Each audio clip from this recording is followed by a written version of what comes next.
नमस्कार, आप देख रहे हैं न्यूज 18 राजस्थान। आपके साथ मैं हूं अभिषेक। इस वक्त की बड़ी खबर आपको बता दें, दिल्ली से यह बड़ी खबर है, लेकिन मरुधरा के सियासत से जुड़ी है। प्रियंका गांधी और राहुल गांधी की मुलाकात खत्म हो गई है। राहुल गांधी के तुगलक लेन आवास पर यह मुलाकात हुई है। करीब 2 घंटे तक राहुल गांधी और प्रियंका गांधी के बीच बातचीत हुई। मरुधरा की सियासत पर भी चर्चा हुई है। सूत्रों के हवाले से यह बड़ी जानकारी मिल रही है। पायलट गुट ने राहुल से मिलने का वक्त मांगा है, तो यह बड़ी जानकारी इस वक्त की आपको बता दें। जो इस वक्त की बड़ी जानकारी मिल रही है, राहुल गांधी और प्रियंका गांधी की मुलाकात जो है वो खत्म हो गई है। राहुल गांधी के तुगलक लेन आवास पर यह मुलाकात लगभग 2 घंटे तक चली है, जिसमें जो जानकारी मिल रही है सूत्रों के हवाले से वो ये कि मरुधरा की सियासत को लेकर भी दोनों के बीच बातचीत हुई है।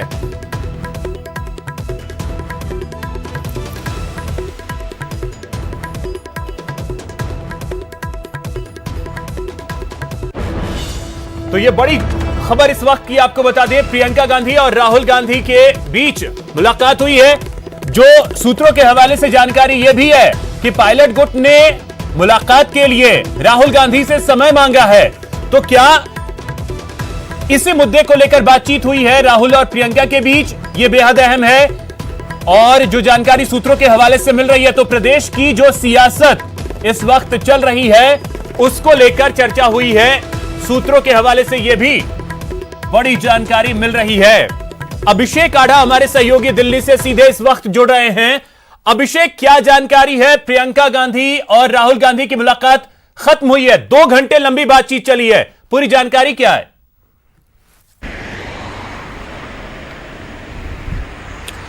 देखिए, राजस्थान की सियासत में जो संग्राम मचा हुआ और कांग्रेस की जो अंदरूनी जो राजनीति को लेकर जंग छिड़ी हुई है, उसको लेकर दोनों के बीच में बात हुई है और करीब 2 घंटे तक दोनों के बीच में बात हुई है। किस तरीके से मिला जाए और क्या सचिन पायलट ने जो समय मांगा और सचिन पायलट की जो शर्तें हैं उस पर किस तरीके से बात की जाए, उस पर ये सारी बातचीत हुई है 2 घंटे तक। और उसके बाद में आप दोनों, प्रियंका गांधी और राहुल गांधी, सोनिया गांधी के आवास पर 10 जनपद पहुंचे हैं, जहां तीनों लोग बैठे हैं, तीनों के बीच में बातचीत चल रही है। फीडबैक लगातार केसी वेणुगोपाल और अविनाश पांडे जो प्रभारी महासचिव है वो इन्हें दे रहे हैं कि किस तरह की सिचुएशन है।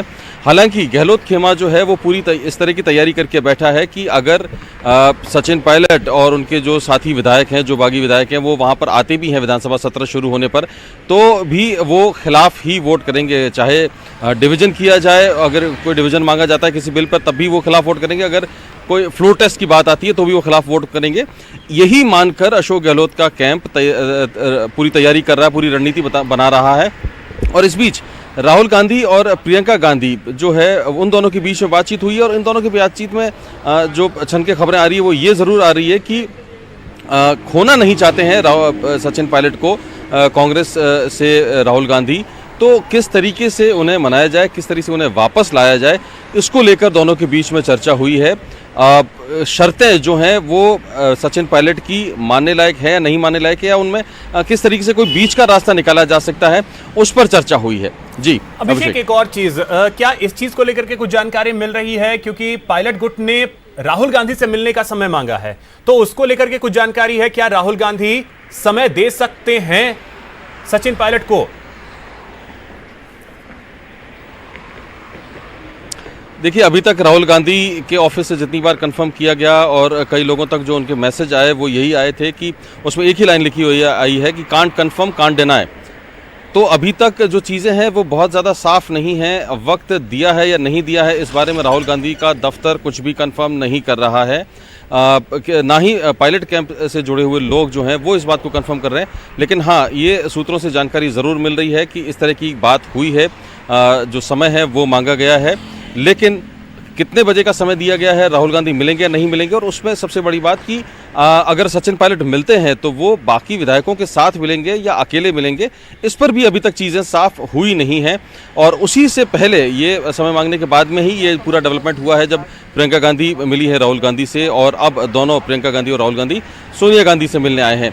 तो अब जब सोनिया गांधी फाइनली जो फैसला करेंगी वो ही एक तरीके से फाइनल होगा, जैसा कि अशोक गहलोत ने विधायक दल की बैठक जो हुई थी जैसलमेर में वहां पर कहा था कि जो हाईकमान कहेगा वही फैसला मंजूर होगा। और इस वक्त हाईकमान के जो तीनों लोग हैं कांग्रेस हाईकमान के, वो एक साथ बैठे हैं 10 जनपद पर और आपस में चर्चा चल रही है कि इस पूरे संकट से किस तरीके से उबरा जाए। बिल्कुल अभिषेक, तो आप नजर बनाए रखिए, जैसे और भी कोई अपडेट आते हैं आपके पास आएंगे और वो अपडेट भी आपसे लेंगे। फिलहाल बहुत शुक्रिया आपका इन तमाम जानकारियों के लिए।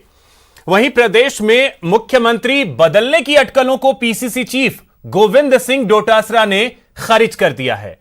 उन्होंने कहा कि गहलोत ही मुख्यमंत्री रहेंगे। साथ ही उन्होंने दावा किया है कि प्रदेश में 5 साल सरकार चलेगी। वहीं बीएसपी विधायकों के मामले में उन्होंने कहा कि कांग्रेस पार्टी भी पक्षकार बनेगी। प्रदेश की सियासत लगभग 1 माह से गर्म है। अब 14 अगस्त का दिन नजदीक आ रहा है, जहां विधानसभा सत्र आहूत होगा और सत्र में माना जा रहा है कि फ्लोर टेस्टिंग के जरिए सरकार विश्वास मत लाएगी। इससे पहले आज पीसीसी चीफ गोविंद सिंह डोटासरा, उप मुख्य सचेतक महेंद्र चौधरी और विधायक संयम लोढ़ा ने विधानसभा अध्यक्ष डॉक्टर सीपी जोशी से मुलाकात करी। अभी पीसीसी चीफ गोविंद सिंह डोटासरा हमारे साथ हैं, उनसे बात करते हैं। इस मुलाकात के क्या मायने? 14 अगस्त से विधानसभा का सत्र आ रहा है। राजस्थान की विधानसभा का 5वां सत्र 14 तारीख से है। जब विधानसभा सत्र आउट हो जाता है उसके बाद में सत्र से पहले पक्ष और विपक्ष दोनों माननीय स्पीकर से मिलते हैं। ये परंपरा रही है हमेशा। जब कैलाश मेघवाल जी थे इससे पहले, उससे पहले दीपेंद्र सिंह जी थे, तब भी पक्ष और विपक्ष को बुला करके वो चर्चा करते थे कि शांतिपूर्वक किस प्रकार से विधानसभा का सत्र चले और जनता से जुड़े हुए सारे मुद्दों पे डिस्कस हो। तो मैं समझता हूँ ये जो हमारा 5वां सत्र है ये बहुत ही अहम है, क्योंकि इस वक्त पूरे प्रदेश में, पूरे देश में जो कोरोना का संकट है ये भी है। कोरोना के कारण से लोगों के रोजगार चले गए, जो दिक्कतें हो गई उस पर भी चर्चा होनी है। तमाम मुद्दों के ऊपर सरकार पे भी संकट है, वो भी चर्चा होगी। सरकार पे कोई संकट नहीं है, पूर्ण बहुमत है, बहुमत से भी कहीं अधिक है, आराम से 5 साल चलेगी। 2023 की हम लोग अब तैयारी कर रहे हैं।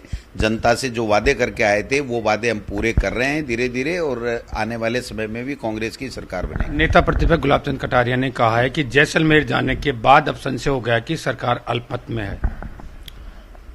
अब वो पहले तो कह रहे थे कि पूर्ण बहुमत है, हम किसी को नहीं कह रहे हैं कि सरकार बहुमत में नहीं है, फिर बीच में दूसरी बात करने लगे, आज दूसरी बात कहने लगे।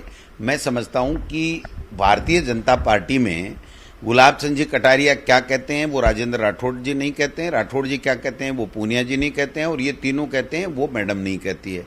तो इनका जो अंतर्द्वंद है उससे जनता परेशान है कि इनको विपक्ष में बैठाया था हमारे मुद्दों की बात करने के लिए, सरकार को सजेशन देने के लिए और हमारी बात रखने के लिए, और ये आपस में ही एक दूसरे को नेता साबित करने में और नई नेता हटाने में, लगाने में, उसमें लग गए। तो मैं समझता हूँ ये जनता का। बीजेपी के भी कल भाजपा विधायक दल की बैठक है, उसमें भी वो रणनीति थी कि उनके भाई एक खेमा गुजरात भेज दिया गया है। आपके कांग्रेस के 2 खेमे बटे हुए हैं, 3 खेमों में पूरी राजनीति चल रही है कांग्रेस और बीजेपी की।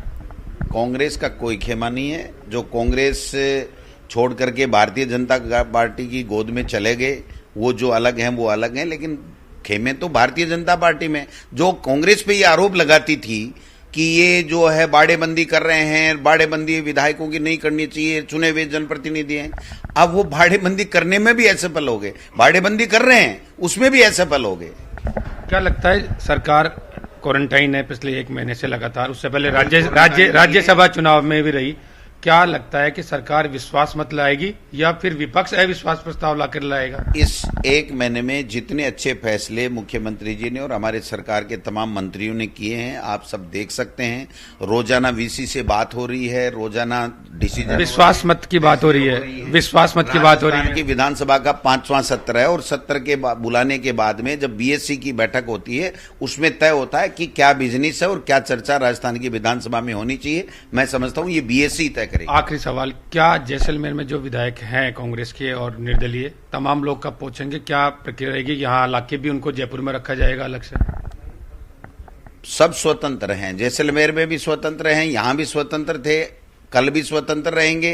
राजस्थान की जनता ने चुन करके सरकार बनाई है, राजस्थान की जनता के हित की बात करेंगे, उनके लिए जो जन कल्याणकारी योजनाएं हैं उनके ऊपर चर्चा करेंगे। जो कोरोना का आफत आई हुई है, जो प्रधानमंत्री जी नहीं कर पा रहे हैं, वो केंद्र की सरकार तोड़ फोड़ में लगी हुई है चुनी हुई सरकारों को गिराने में, और हम लोग राजस्थान की सरकार एक ऐसी सरकार है जो रोजाना आप देखो 18 घंटे वीसी करना, निर्णय करना, जनता के लिए फैसले करना, ये सब चीजें करना। विधानसभा अध्यक्ष जी से क्या बात रही? जब सत्र गर्मागर्म रहेगा, बिल्कुल सरगर्मियां तेज रहेगी, कोरोना का अलग संक्रमण है, सोशल डिस्टेंसिंग की बाध्यता है। माननीय विधानसभा अध्यक्ष जी से हमारी बात हुई कि जनता के जुड़े हुए मुद्दे इस विधानसभा के अंदर चर्चा होना चाहिए। 5वां सत्र बहुत ही महत्वपूर्ण सत्र है, क्योंकि कोरोना के संकट से लोग जूझ रहे हैं, आर्थिक मंदी से लोग जूझ रहे हैं, बरसात कहीं हो रही है, कहाँ नहीं हो रही है, किसान की चिंता बढ़ी हुई है, टिड्डियों का जो प्रकोप रहा था किसान के ऊपर वो सारी चीज है, मजदूरों को मजदूरी कैसे मिले, कैसे नरेगा का काम बढ़े, ये सारी चीजें जब विधानसभा सत्र चलेगा तभी होंगी। तो शांतिपूर्वक सत्र कैसे चले इसके ऊपर चर्चा हुई।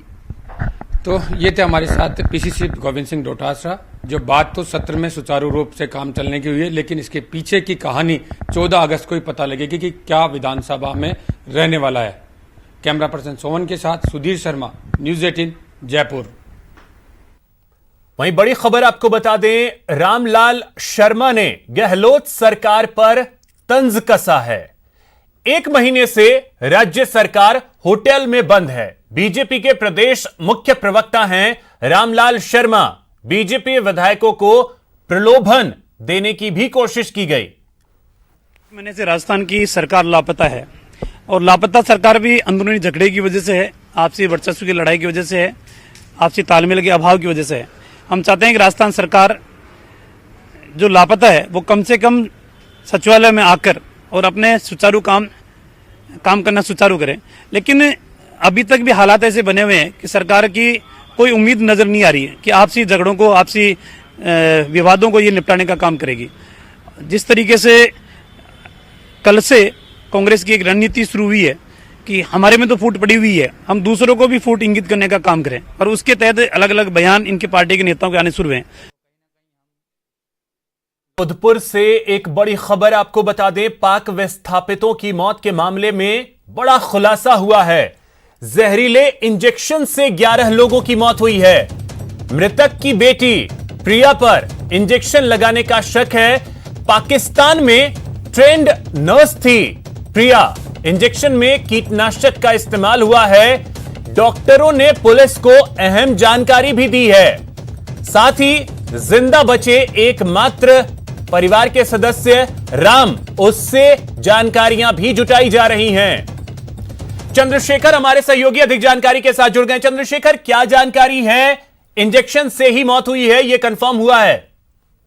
जी निश्चित तौर पर अभिषेक बात करें तो जैसा कि हमने पहले ही बताया था कि वहां पे इंजेक्शन मिले हैं, और एक उनकी बहन थी जो राखी पर इनके घर आई थी, और वो पाकिस्तान में नर्सिंग का कोर्स किए हुई थी, और चूंकि मानसिक रूप से बहुत परेशान थे। इनके आपसी जो दहेज प्रताड़ना सहित एक बच्चे की कस्टडी को लेकर लगातार केस चल रहे थे, और पुलिस के थानों के चक्कर काट के परेशान हो गए थे। जैसा कि एक सुसाइड नोट जो है बाहर आ रहा है, वायरल हो रहा है, इसमें भी ये दावा किया गया है कि उनके साथ जो है लगातार प्रताड़ना की जा रही थी, और इससे परेशान होकर उन्होंने आत्महत्या जैसा, ये सामूहिक आत्महत्या जैसा कदम उठाया है। उसकी बहन ने सभी को इंजेक्शन लगाया, जो प्राप्त सूत्रों से जानकारी है, बहन ने सभी को इंजेक्शन लगाया, उसके बाद उसने खुद को इंजेक्शन लगाकर खत्म कर लिया। ये बात जो है अभी सामने आ रही है। जी अभिषेक। चलिए, बहुत शुक्रिया चंद्रशेखर तमाम जानकारियों के लिए। साथ ही आपको बता दें कि जोधपुर में 11 विस्थापितों की मौत पर पूर्व मुख्यमंत्री वसुंधरा राजे ने उच्च स्तरीय जांच की मांग की है। कांग्रेस सरकार पर वसुंधरा राजे ने निशाना साधा है। उन्होंने ट्वीट किया है और लिखा है कि जोधपुर के देचू गांव में 11 पाक शरणार्थियों की मृत्यु एक दिल हिला देने वाली घटना है। इस मामले की उच्च स्तरीय जांच होनी चाहिए। यह नतीजा है सरकार के लापता होने का।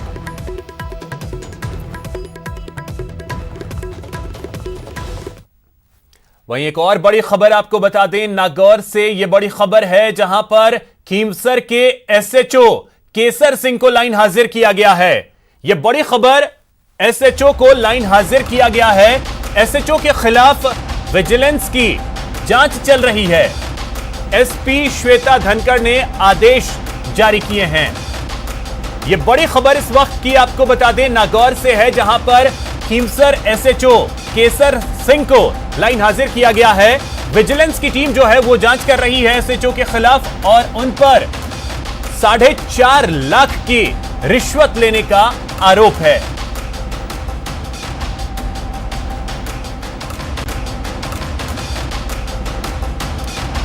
बड़ी खबर नागौर से, जहां पर खीमसर के एसएचओ केसर सिंह को लाइन हाजिर किया गया है। एसपी ने आदेश जारी किए हैं। महेंद्र हमारे सहयोगी अधिक जानकारी के साथ जुड़ गए। महेंद्र, क्या जानकारी है? एसएचओ को लाइन हाजिर किया गया है। देखिए, खीमसर के एसएचओ केसर सिंह द्वारा पूर्व सरपंच मुन्नाराम के पास से 50 ग्राम अफीम जब्त की गई थी। इस मामले में थानाधिकारी पर यह आरोप लगा कि उन्होंने उसके पुत्र को किसी पुलिसकर्मी के फोन से कॉल करके 4.5 लाख रुपए की रिश्वत ली थी। इसकी जांच सीआईडी विजिलेंस के एडिशनल एसपी लालचंद द्वारा शुरू की गई थी और उन्होंने आरोपी पूर्व सरपंच सहित अन्य कुछ लोगों के इस मामले में बयान भी दर्ज किए। ये 4.5 लाख रुपए की रिश्वत लेने का गंभीर आरोप लगने के चलते एसपी श्वेता धनखड़ ने जो खीमसर के थानाधिकारी थे केसर सिंह, उनको लाइन हाजिर किया है। पूर्व सरपंच की जो 50 ग्राम अफीम के मामले में गिरफ्तारी हुई थी, उसमें नागौर के सांसद हनुमान बेनीवाल और खीमसर के जो विधायक है नारायण बेनीवाल, उन्होंने भी प्रदेश के उच्च अधिकारियों को अवगत कराया था। और जो सांसद है नागौर के, उन्होंने मुख्यमंत्री अशोक गहलोत से भी इस मामले में बात की थी कि नागौर की पुलिस मनमर्जी कर रही है और अफीम के मामले में फंसाकर 4.5 लाख रुपए की रिश्वत थानाधिकारी द्वारा ली गई। तो ये सारे गंभीर आरोप लगने और सीआईडी विजिलेंस की जांच शुरू होने के चलते एसपी ने ये सख्त कदम उठाया और एसएचओ को लाइन हाजिर किया है। जी चलिए, बहुत शुक्रिया महेंद्र आपका इन तमाम जानकारियों के लिए। तो एसएचओ को लाइन हाजिर किया गया है, खीमसर के एसएचओ को। वहीं जयपुर से एक बड़ी खबर आपको बता दें, यहां पर बदहवास हालत में एक युवती मिली है। विश्वकर्मा के रोड नंबर 17 के लाल डुंगरी के पास ये युवती मिली है, जो कि बदहवास हालत में है। पुलिस मौके पर पहुंच गई है। तो ये बड़ी खबर आपको बता दें, एक युवती जो कि बदहवास स्थिति में मिली है विश्वकर्मा के रोड नंबर 17 के लाल डुंगरी के पास और पुलिस मौके पर पहुंच गई है। सौरभ हमारे सहयोगी अधिक जानकारी के साथ जुड़ गए। सौरभ, क्या जानकारी है युवती को लेकर?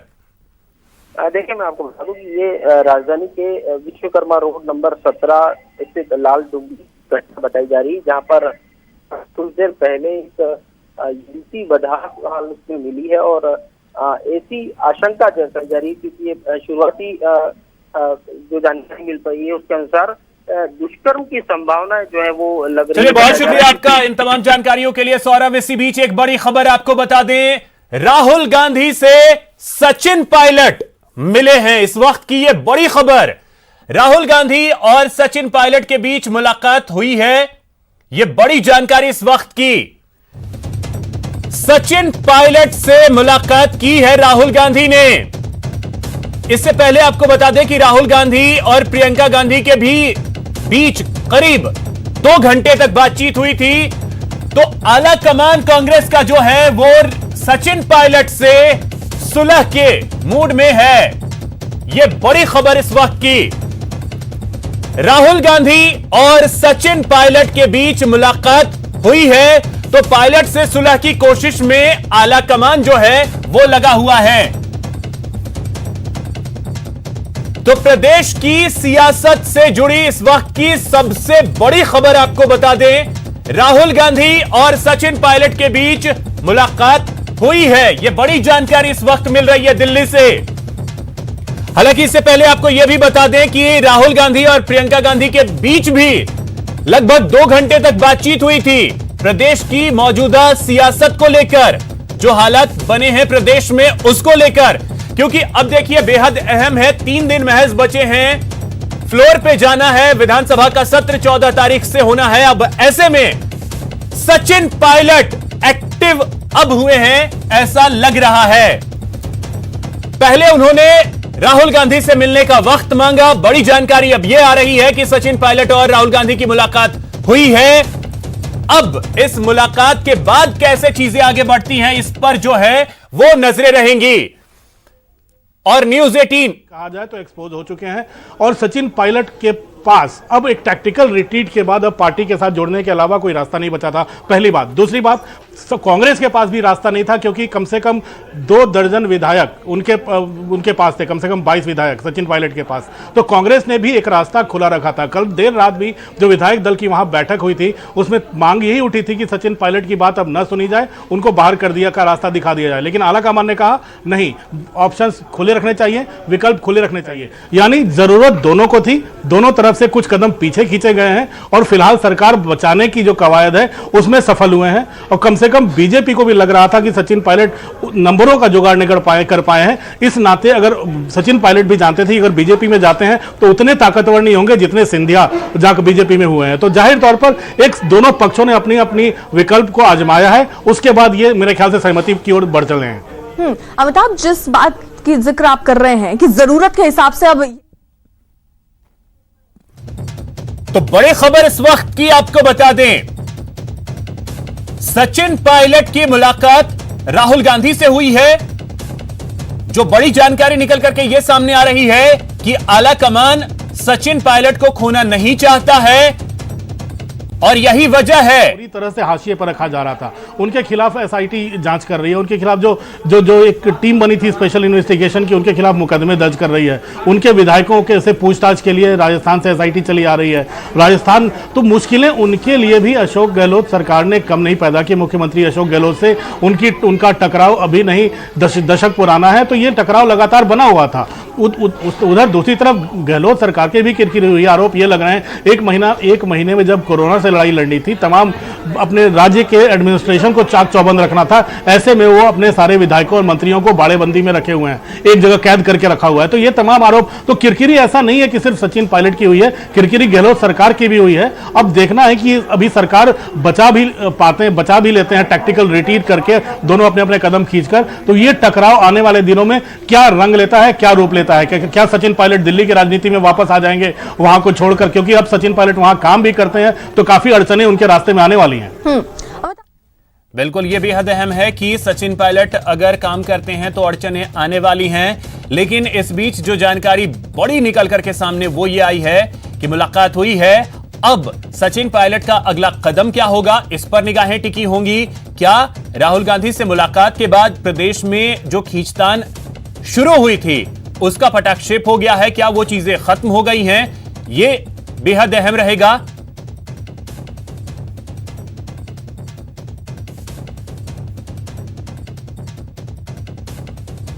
तो बड़ी जानकारी जो है, पायलट और अशोक गहलोत को आमने सामने भी बैठाया जा सकता है। जी, तो आमने सामने भवानी क्या तो अब देखिए इस पर जो निगाहें हैं वो टिकी हैं कि अब आगे क्या होने वाला है, क्योंकि बेहद अहम है सचिन पायलट और राहुल गांधी की मुलाकात के बाद चीजें कैसे आगे बढ़ेंगी। तो अशोक गहलोत इस बात को लेकर अड़े हैं 3 चीजों को लेकर। एक, मुख्यमंत्री की कुर्सी भी किसी भी कीमत पर नहीं छोड़ेंगे। दूसरा, जो उन्होंने पीसीसी सीट बनाया गोविंद सिंह डोटासरा को, अब वो नहीं चाहते हैं कि पीसीसी सीट बदला जाए। अब सचिन पायलट अगर आते हैं तो वो पीसीसी भवानी, मैं आपको यहाँ पर रोक रही हूँ, इसी बीच एक बड़ी खबर आ रही है, यानी आप ऐसा दिख रहा है। तो बेहद अहम जानकारी प्रदेश की सियासत से जुड़ी इस वक्त की सबसे बड़ी खबर, सचिन पायलट राहुल गांधी से मिले हैं, दोनों नेताओं के बीच बातचीत हुई है।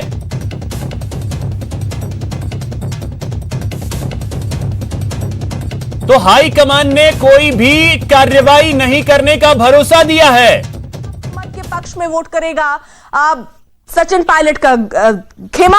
तो कुल मिलाकर अगर कहें तो ये जो सहमति का रास्ता ढूंढा जा रहा था वो सहमति बनती हुई नजर आ रही है। आखिरी फैसला सोनिया गांधी को ही था, क्योंकि उनसे ही मुलाकात करने के लिए राहुल गांधी और प्रियंका गांधी निकले थे। उनको सारी सिचुएशन बताई गई होगी, सब बताया गया होगा कि सचिन पायलट अब क्या कह रहे हैं, और लूप में अशोक गहलोत को भी रखा गया होगा, क्योंकि बहुत सारी शर्तें हैं कि अशोक गहलोत जो है वो नहीं चाहते कि किसी भी कीमत पर उनकी कुर्सी उनसे छिने, लेकिन एक खतरा सरकार पर मंडरा रहा है और उस बात को भी भली भांति समझ रहे हैं अशोक गहलोत, और इसीलिए बीच का रास्ता तलाशने की कोशिश यहां पर की जा रही थी। भवानी हमारे साथ जुड़े हुए अपडेट के साथ। भवानी, यानी अब तय है कि जो कोशिशें हो रही थी सचिन पायलट को मनाने के लिए लगभग वो अब पूरी होती दिख रही है। देखिए, बातचीत कल रात को ही पूरी हो गई थी। सिर्फ फाइनल ये था कि जब राहुल गांधी और प्रियंका गांधी से मिलाना था, उससे पहले कल रात को जो हमारी जानकारी है, अहमद पटेल पूरे मामले को हैंडल कर रहे थे, और उसके बाद में जब उन्होंने सारी बातचीत फिक्स हो गई, जब जिन चीजों पर बातचीत हो रही थी और जिन पे कहा जा रहा सचिन पायलट को, वो बातें कहा जा रहा है कि रात को लगभग तय हो गई थी, तभी फिर उसके बाद में फिक्स किया गया था, टाइम किया गया था। और अब जो हमारी जानकारी में आया है कि जिन शर्तों पर बातचीत हो रही थी वो शर्तें भी लगभग उसके लिए दोनों को एग्री कर लिया गया। अब है क्या, इसका खुलासा शायद हो सकता हो कि जब दोनों की बातचीत हो, जब दोनों को साथ में लाए अशोक गहलोत और सचिन पायलट को, उसके बाद में खुलासा किया जा सकता है। और खुलासा भी काफी लेट करेंगे, क्योंकि उससे पहले जो एक है कि जब असेंबली सेशन के अंदर जाएंगे और विश्वास प्रस्ताव अगर पेश किया जाता है, विश्वास प्रस्ताव जो हमारी जानकारी के अनुसार अब नहीं पेश करेगी कांग्रेस, अब सिर्फ और सिर्फ ये होगा कि असेंबली सेशन होगा जिसमें कोई बिल लाया जाएगा, जिसमें उस बिल पर हाथ खड़े करके कांग्रेस के नेताओं से समर्थन लिया जाएगा कि सरकार को विश्वास हासिल है। विश्वास प्रस्ताव तभी पेश किया जाएगा जब बीजेपी ये डिमांड करेगी, और अभी जब परिस्थितियां बन रही है, दोनों साथ आ जाएंगे, उस स्थिति में लगता नहीं कि बीजेपी ये डिमांड करेगी। यानी कि जो बहुमत परीक्षण है वो बहुमत परीक्षण चल सकता है इस पूरे मामले में दोनों के साथ आने के बाद में। अमिताभ सिन्हा हमारे साथ जुड़े हुए हैं। अमिताभ, ऐसा कहा जाता है अगर किसी भी रिश्ते में दरार पड़ जाए या गांठ पड़ जाए तो वो सुलझती नहीं है, लेकिन इस केस में यानी गहलोत और पायलट जो एक दूसरे से नाराज चल रहे थे, आपको लगता है आगे जब ये लोग साथ आ जाएंगे सब कुछ ठीक होगा? नहीं, ये गांठें पड़ चुकी हैं, गांठ अब दूर नहीं होने वाली, अब सीधा सा हिसाब है, क्योंकि जिस तरह से गहलोत सरकार ने उनका पीछा किया। और तो ये बड़ी जानकारी अब देखिए जो निकल करके सामने आ रही है कि हो सकता है कि विधानसभा के सत्र में सिर्फ कोई बिल लाया जाए। और फिलहाल इतना ही, नमस्कार।